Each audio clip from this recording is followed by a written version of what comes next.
Welcome to Upside Down Mirror, one woman's true story of a twin flame journey, a reflection of true love, true hate, and everything between, where everything and nothing matters at the same time.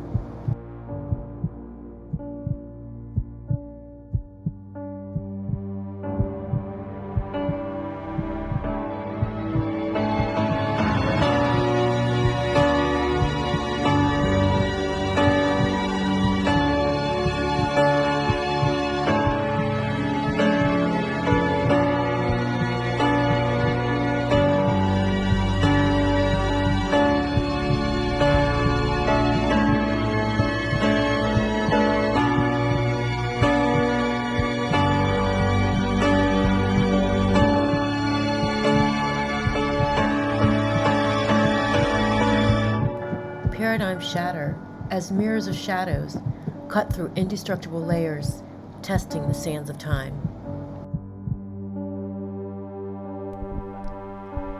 Hello, everyone, and welcome to episode 6 of Upside Down Mirror. If you remember, in episode 5, I had just miscarried right after seeing someone at the holistic fair with extremely dark energy around him. This was absolutely devastating for me. I had had a miscarriage in the past for my first pregnancy, and I was upset and I was grieving, but this was pure devastation. I felt from the depths of my being that this soul was meant to be here. I already missed her. I knew it was a she. I missed her dearly. I had dreams, rather nightmares. And in my nightmares, there was something that was very dark chasing me, headless, to the point where I almost jumped out my bathroom window because I didn't know I was in a dream. This dark energy that was chasing me wanted something it thought I had. I didn't understand this until later. The soul of this baby surrounded me constantly for a very long time after the miscarriage. I felt her. I felt her presence. I knew that she was waiting to come back. I knew that she was meant to come back. However, I was sleeping a lot. I was really, really devastated. I made an appointment with my teacher who I met. That this is a teacher that I completely trusted. It's not the teacher I had in Santa Monica, but it's another teacher, Richard Bartlett, who I just knew that he was coming from the right place. I knew how powerful this man is. So I made an appointment with him to try to process through the grief. Normally, he's very detached from emotions. He works. That's the one thing I like about him is he just does his work. He doesn't get mixed up in drama. He's very matter of fact. He doesn't spend too much time connecting the dots because connecting the dots can be dramatic. He's very successful at what he does because of the way he works. However, during this session, he actually was relieving the grief I was having. And during the time he was working on me energetically, releasing the grief, I was, of course, purging with tears. But he said to me, Rebecca, this soul is meant to be here. It's appearing as though you had an abortion rather than a miscarriage. That has always stuck with me because, like I said, he's not someone that would just make up stories or bring any type of drama into a session. He's quite the opposite. So I knew what he said was absolutely true. During the days after the miscarriage, I tried to reach out to my teacher because I was supposed to be teaching, actually, during the days when I was lying there, grieving and getting through the aftermath of having a miscarriage. Instead of speaking with me, she had her lawyer contact me and tried to get the money that she would have received from me being there teaching during the miscarriage. This was the teacher in Santa Monica. She had never called me and asked if I was okay or even gave her condolences about the miscarriage. I, of course, thought that was absolutely absurd and said, I'm not going to pay her money for me being in this type of situation and having a miscarriage. She completely became a different person. She never wanted to talk to me again. She had actually said that. Since I had the miscarriage, it's like she wanted nothing to do with me. And, she was a big part in my ability to get pregnant with Gabe. So this was something that was utterly confusing to me, and I wouldn't really understand until later. Oddly enough, the miscarriage brought Gabe and I even closer together.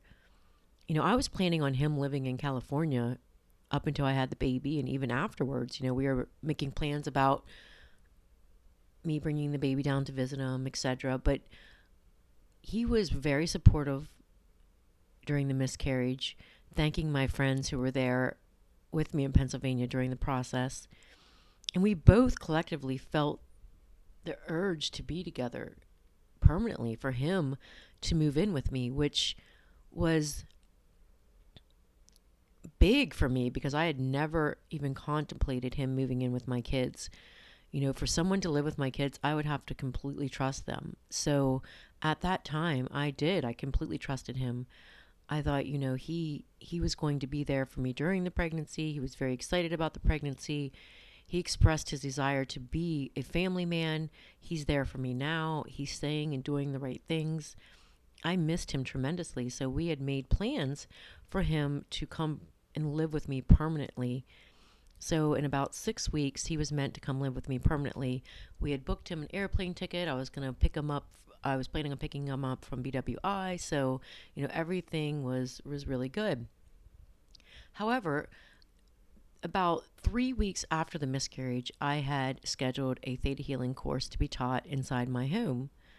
And once again, out of the blue, Sean turns up, and he didn't know anything about the miscarriage or what had happened to me.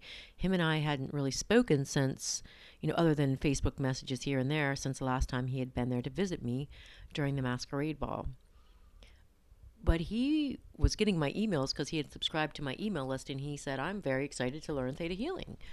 And I was super excited that he was excited to learn it. So, of course, I said, yeah, you can definitely come. And I invited him to come for the theta healing weekend, which was just a few weeks after the miscarriage. And he came, and I extended my home to him. I said, okay, you can stay with me.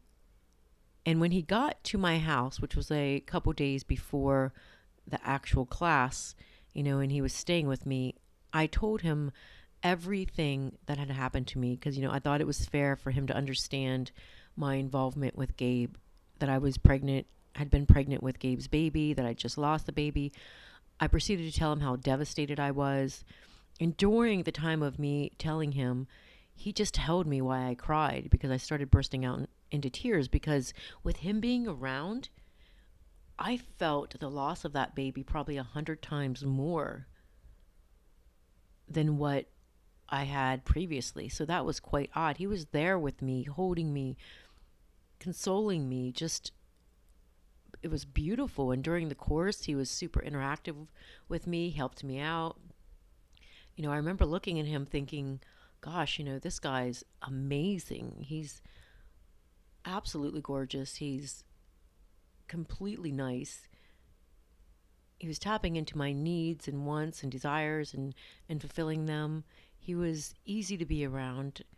And I remember thinking, wow, I'm in quite the situation. I have two men that right now I have these overwhelming feelings for. Both are there for me.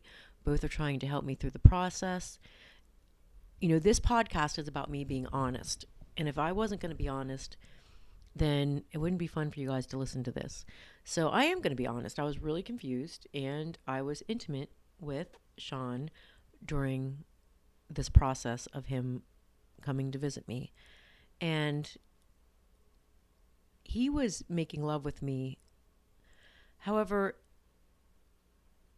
I actually, I didn't know if it was because of the devastation I was going through. It's a lot to recover from a miscarriage. Immediately you want the baby back. That's just completely normal. So I remember when he was with me, he did not start off wearing a condom, which was very unusual for him. And during the time when it was time for him to almost ejaculate, he said, I'm going to have to put a condom on. But the way he was saying it was like he was questioning me as to whether to put the condom on. And I just remember being like, maybe you should tell him not to. And then I quickly was like, no, Rebecca, you're just grieving, get your head together. Don't do something that you're going to regret. And then I told him, yeah, put the condom on. And then the next day, we went about the class. And during the class, I used him as the demonstration for my manifestation exercise. And after that was over, he comes up to me. He looks me directly in the eyes. And he said, Rebecca, he said, you are so beautiful. He said, you are my manifestation. You're everything I've always wanted in a woman. I just looked at him once again, this man that I had been so utterly in love with from the first second I laid eyes on him. That is what I would have wanted to hear. I mean, that was love at first sight. And now I'm looking at him as he's proclaiming his love for me and knowing that I'm going to pick up Gabe, the love of my life, so I thought, at the airport in a few weeks. So I just kind of laughed it off and thought, this will work itself out. I didn't tell him the pure truth of what was going on, but I did tell him that I had to go and help Gabe in California, and I wasn't completely done with what I had to do. And he was very loving and supportive of that. However, during the process of him being there, my children, because I was teaching a class at my house, were supposed to be with my ex-husband, which is their father. It was his weekend. Mind you, my children just came back from Santa Monica not too long ago from visiting Gabe. And I was in my bedroom with Sean, and my children come walking in the door. My sister had asked them where they wanted to go because she had just taken them to play someplace. And they said, we want to go see Mom. So, of course, she took them to my house. They walk in. They see Sean. Sean is trying to overcompensate because they walked in on this strange man with their mother. So he's being extremely affectionate and loving with me, doting on me, as a way to show the children that he's this respectable man. However, the children were looking at me like, what are you doing, Mom? You have a boyfriend. And I just looked at them and I said, I'll explain later, just don't judge me. And they milked it for all it was worth. They said, okay, let's go out and eat. So we all went out to eat, and they completely loved Sean, loved him. They went and even told their dad about this guy that they met. They were super excited about Sean. They clicked with him right away. He got along with them and they got along with him. And they were begging me, Mom, please make Sean your boyfriend. We really want to see him again. We can tell he really likes you.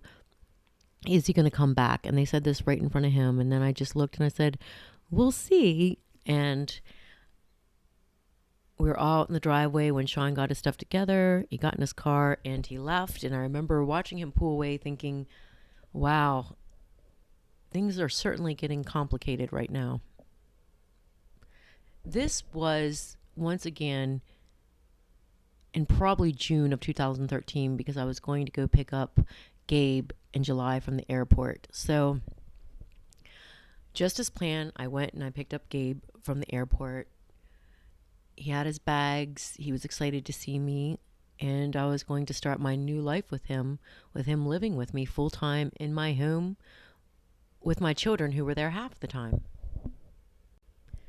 Okay, I'm going to push pause on this part of the story and back up.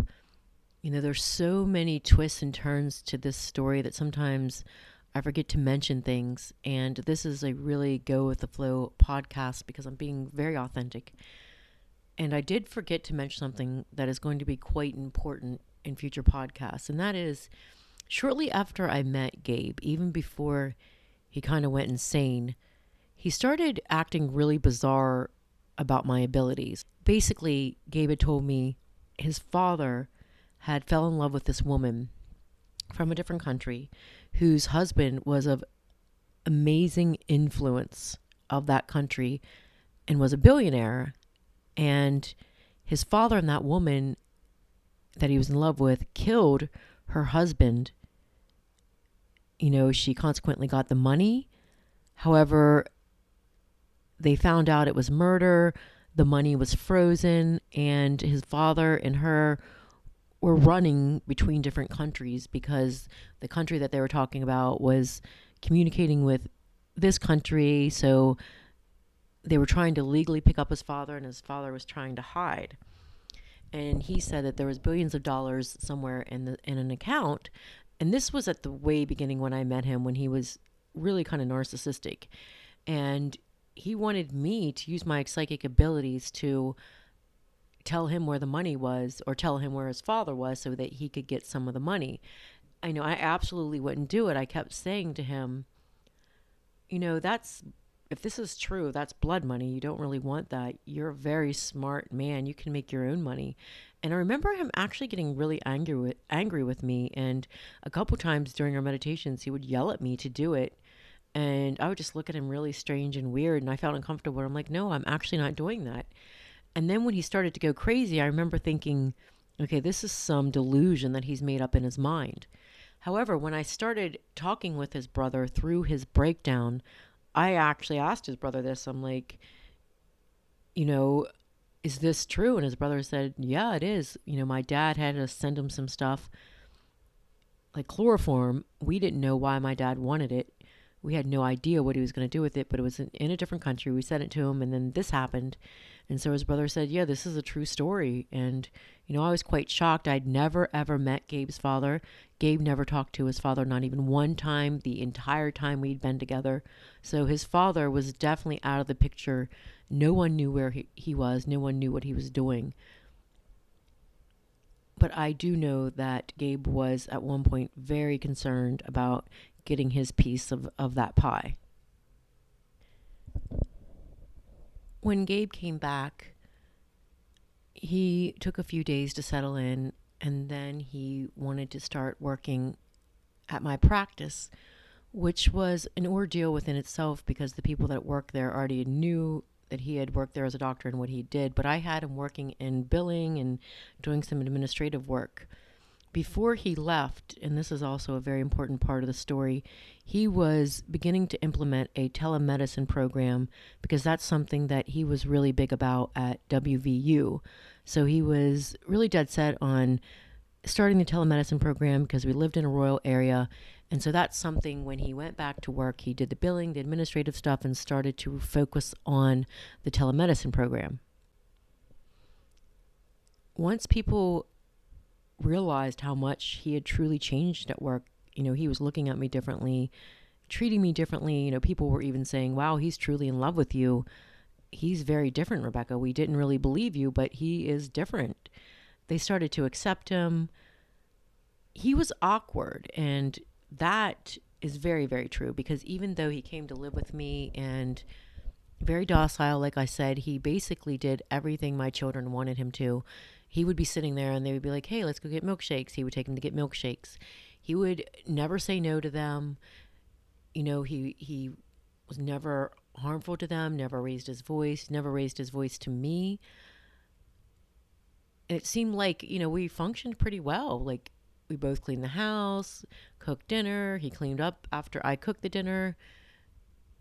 We took trips together. We went to Great Wolf Lodge. We went to amusement parks with the kids.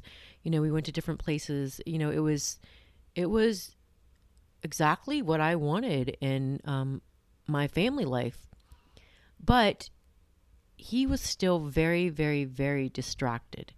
And I was just pretending not to notice and pretending it was okay, because I was just like, this is the man I've always wanted and now I have him.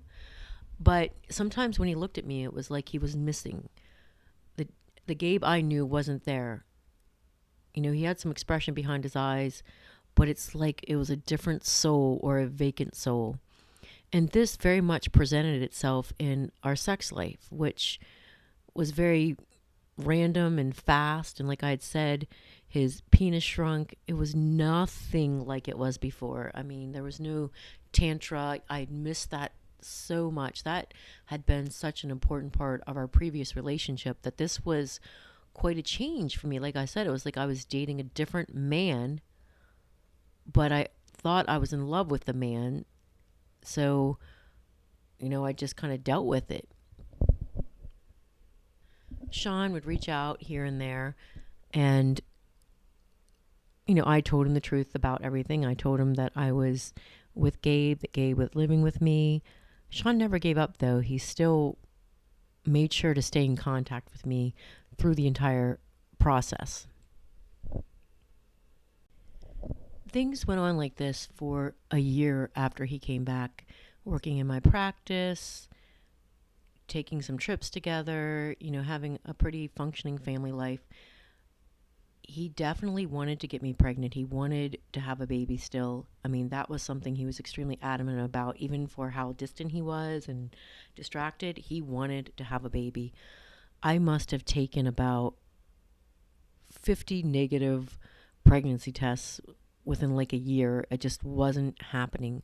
I tried the same energy work and tried the maca once again, tried to replicate what had allowed me to get pregnant before with him, and it just didn't happen. It absolutely was not happening. I had 3 children prior with my ex-husband, and I planned them a certain age apart, 2.5 years apart, each child. So every female in my family got pregnant quickly, and I knew, that this was just not in the cards. There was some sort of energy here preventing me from getting pregnant.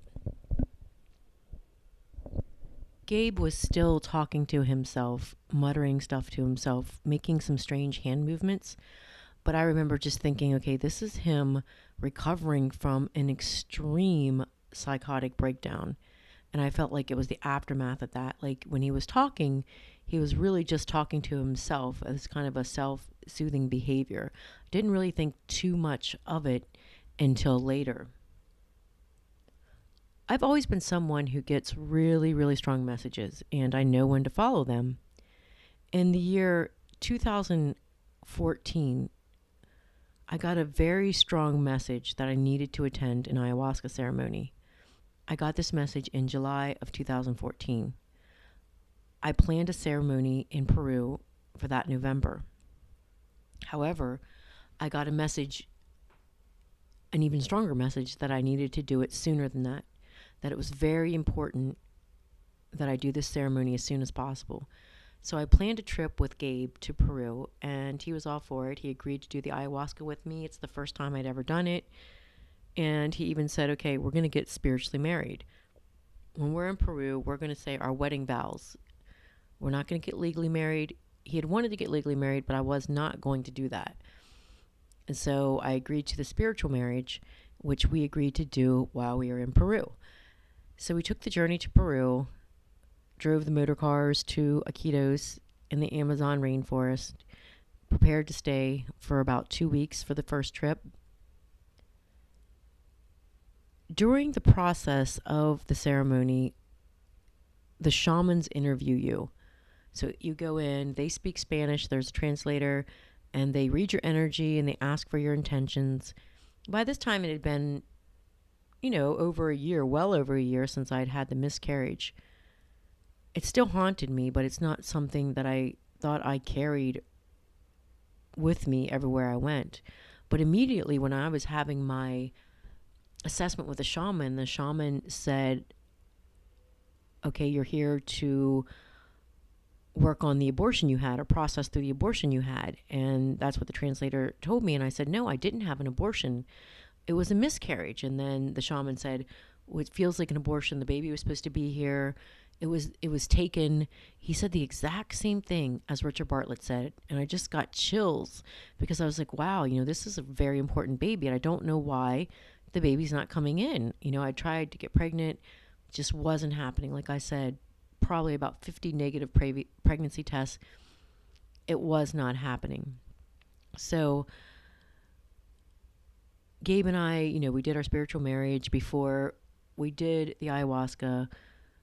And one of the nights when we were in the Maloka and we had done ayahuasca, I had gotten familiar with the medicine. It affected Gabe harshly. Like he was outside just vomiting and screaming as he was throwing up in the Amazon rainforest. He was super sensitive to it. He said it felt like he was being attacked. It was like someone was torturing him while he was on the medicine. He's one of the most psychic sensitive people I'd ever met in my entire life. So I'm not sure if he did it as much as I did. I don't think he did. He probably did it half as much as what I did. But one of the ceremonies, and this is I'll never forget, because I have these guardian parents that give me messages. And they've always been very reliable. They're the ones that always give me messages about what to do, when to do it. Like, they're the ones that gave me the message about doing the ayahuasca. And I was in the Maloka, and all of a sudden they come floating down. I have never seen them physically. I'd only heard them before this. They were tall, white beings, high cheekbones, slanted eyes, definitely the definition of starseed parents. They were the embodiment of the divine masculine and the divine feminine, mother and father. And they come and they're like introducing themselves to me. And I said, why don't you come closer? And they said, if we came as close, they said, if we came any closer to you, you would want to kill yourself because of the unconditional love that we have for you, and you would want to be with us. And they didn't mean it harshly. They just meant that us as humans aren't used to feeling that amount of unconditional love. So they were telling me that they had to give me space. They're trying to show me how much love they have for me, but I guess I wasn't allowing it fully to come in. And so they were working with my ego at the time. And so they were there to tell me they loved me. And then they gave me a message. They said, we want you to know that Sean is to be the father of that baby. Gabe was sitting right beside me. I had just spiritually married the man. And I was like in shock. I mean, this is something that my ego did not create, because I was in shock, very confused. I got chills all up and down my spine. After they gave me that message, Sean's to be the father of the baby, they just left. And they left me with that message. There's so much more that happened during that trip. Since then I've developed a profound love for sacred plant medicine treatment. I even teach a course on it. I teach people how to be psychedelic coaches. It's something that has truly changed my life inside and out. I cannot recommend sacred plant medicine enough for the physical, emotional, and spiritual aspects of one's life. After doing ayahuasca, Gabe seemed a little irritated, as though something was coming out of him that had been hidden for quite some time.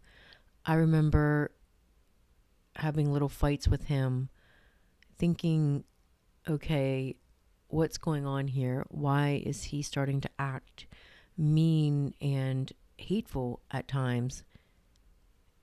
There was just a part of him coming out that I did not feel comfortable with. I began to once again question this relationship that I had with Gabe. Was this okay for me to spiritually marry him? What was I thinking? After all, he's not even really seeing me. He looks distracted when he's looking at me. The shaman that did speak English took me aside and tried to tell me nicely, there's something there. There's something deep and dark in him yet. Something that he's trying to bury, something he doesn't want you to see. And so I came back from this trip thinking, oh no, what's going to happen? What's going to happen now? I just got the information that Sean's to be the father of this beautiful soul that's supposed to be in my life. And yet I just spiritually married Gabe, who I thought was the true love of my life. I had a lot of thinking to do. Lots of changes were about ready to happen in my life. I know this feeling. I took a deep breath, surrendered into my exhale, and just opened myself up for what was about ready to come. Sort of like right when you go on a roller coaster and you know the only thing you can do is surrender, and that's how you're going to make it towards the end of the ride. That's how I felt at that time. When you look back on a twin flame story, the reflections you have are so valuable. When you're in the midst of something this convoluted, it's really hard to see what's going on. It's obvious that there are reptilian draconian energies at play here. Dark, scary, evil draconian reptilian energies. These energies don't always present themselves as bad and ugly. Sometimes they can be the most scary, hidden beneath layers of false love. However, remember, the best way and the only way to get through a twin flame journey is to realize that you have power over it. Anything that's happening in the external is also happening in the internal. And what that means is the draconian reptilian aspect of your lover can only get to you through your own insecurities, through your own egotistical shame, doubt, guilt, fear, worthlessness, hopelessness, the parts of you that are your own shadows. The best thing you can do on a journey like this is to work on yourself constantly. Self-love is everything. One of the things about self-love that I have learned is judgment. Don't judge yourself. As you listen to my podcast, there are so many things that you could do to judge me. Wow, her kids saw her with a new lover right after seeing her with her boyfriend. I mean, there's so much that you could go and judge here. But judgment upon yourself and others will just get you stuck in the ego. It'll keep you frozen, unable to move. Everybody has skeletons in the closet. Shadow work is loving those skeletons in the closet. It's when you love the skeletons in the closet and truly love you no matter what, love yourself unconditionally, that the draconian and the reptilian energies can no longer hurt you. These energies can't exist in unconditional love. They can only exist through insecurity and doubt and judgment that you're having upon yourself and guilt. So the best thing you can do if you're experiencing something similar to what I'm telling you is don't practice. Truly love yourself unconditionally. Take the worst thing that you find about yourself, look in the mirror and give that unconditional love. That's called shadow work. You will notice miracles happening around you. You will see many instances of this in the future podcasts when I'm really getting a grasp of what's going on. I will see you in episode 7 of Upside Down Mirror.